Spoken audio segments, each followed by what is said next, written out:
now. Good evening, and first tonight, breaking news: a second deadly stabbing in Portland's Old Town in just a matter of hours. A person was killed near Northwest Cooch and Broadway around 8:30 tonight. Police tell us they have a suspect detained. No word yet on the victim, but this is just 4 blocks away from where a man was stabbed to death on a sidewalk just before noon. Our Alma McCarty's been looking into the suspect in that case, 50-year-old Dorian Cannon, now facing murder charges. Alma. David, according to court documents, the suspect was arrested just this week on a minor charge, but we learned Cannon is homeless and has a long history of charges for things like harassment, theft, and trespassing.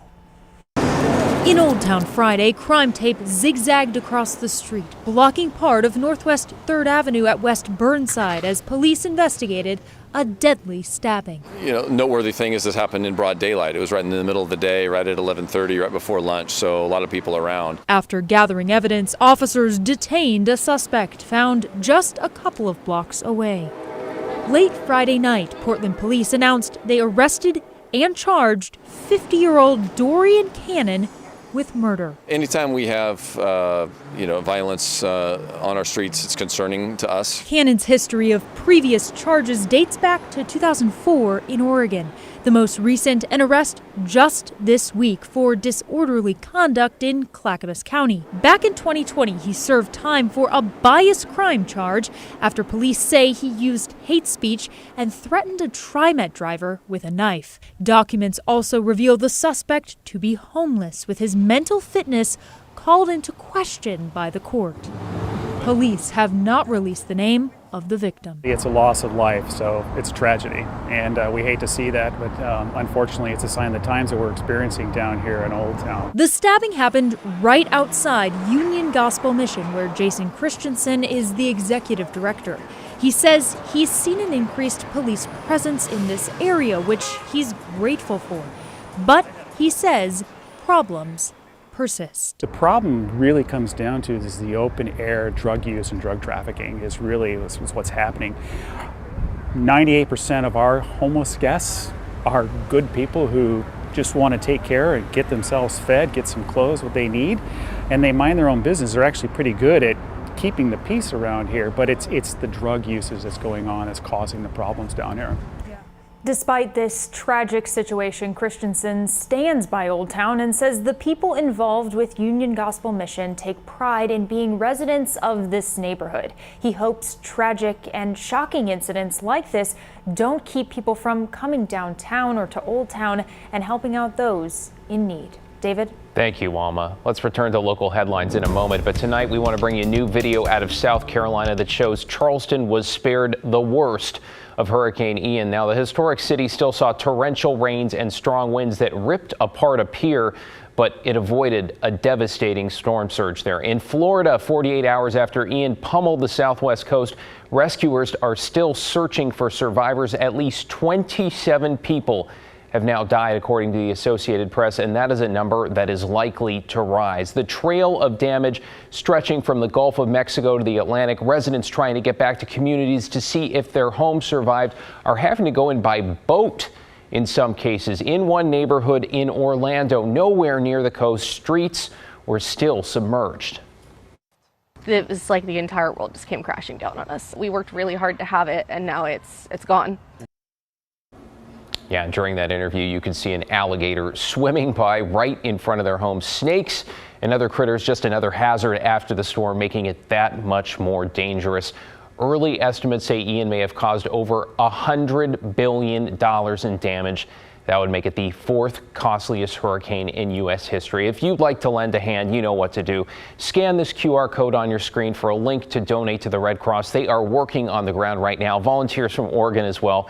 We have those details up for you right now as well on KGW.com. Well, developing tonight in Portland, a woman is recovering after a frightening hit and run. Security video shows just how close she came to being seriously injured. We want to let you know up front here, she is physically okay, though as Catherine Cook shows us tonight, her frustration goes well beyond that crime itself. He was going to run me over. Angie Jenkins is nursing a broken tailbone and some other injuries. I had a pretty gnarly bruise here. It started Saturday morning when Angie says the driver of this Chrysler van hit her truck at Northeast 112th and Wygant. When they pulled over, Angie says the driver told her he didn't have insurance and refused to share his information. You can see her confronting him here.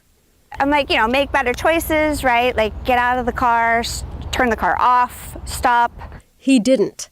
And then this happened. As the man pulls away, Angie falls to the ground where the van nearly runs over her head. So when I found myself on the pavement, I was just blown away that this guy just caused all of this, and I knew there was going to be no consequences. She was in shock. Angie's husband, JC, picked her up and took her to the hospital. He also called 911, and he says that added insult to his wife's injury. To let him know that this gentleman not only hit our truck, but actually hit my wife with his vehicle. And the lady on 911 explained to me that that wasn't an important enough call to call 911. She transferred us to the non-emergency, and then they hung up 30 seconds later. JC says he called the non-emergency line a total of 9 times over 2 days and spent 5.5 hours on hold. Finally, on Monday morning, a dispatcher was able to send 2 officers to take a police report. They were polite and they were kind and completely helpless. I mean, they flat told us, hey, thanks for this, but there's nothing we can do. By email, a police spokesman told KGW that officers wish they could do more, saying in part, "We do not currently have the resources to meet the demand for our services right now, and we're always going to focus on violent crime and public safety emergencies first. We recognize that this is frustrating for members of our community who deserve to have their cases investigated." Like, what are our taxes paying for? Typically, crime victims ask us to encourage viewers who may have information on their case to contact the police non-emergency line. In this case, they're not sure what good that would do, if they could even get through. They're not going to answer the phone.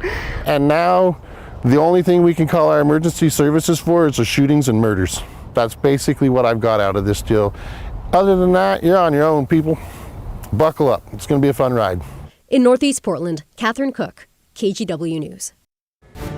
What a disheartening story there. But speaking of rampant crime and the lack of resources to adequately respond, we put that question to the candidates for Portland City Council today during a debate hosted by KGW and the Portland City Club. So I asked incumbent Joanne Hardesty and her challenger Renee Gonzalez about their plans to address what many people describe as a general sense of lawlessness. Here is part of what they said. First, we adequately fund the police department. Second, we're looking at a pilot for reestablishing a municipal court in the city of Portland. We last had it 50 years ago. This would to address, under state law, it can only prosecute misdemeanors in the city of Portland, but this is to disrupt the cycle of criminality in certain segments of the population. I will continue to actually invest in systems of community safety. That's why we created a community safety division, because what we know is police are a vital part of community safety, but police aren't the only part. All right, we tackled a ton over 90 minutes. The full debate is up right now on the KGW YouTube channel.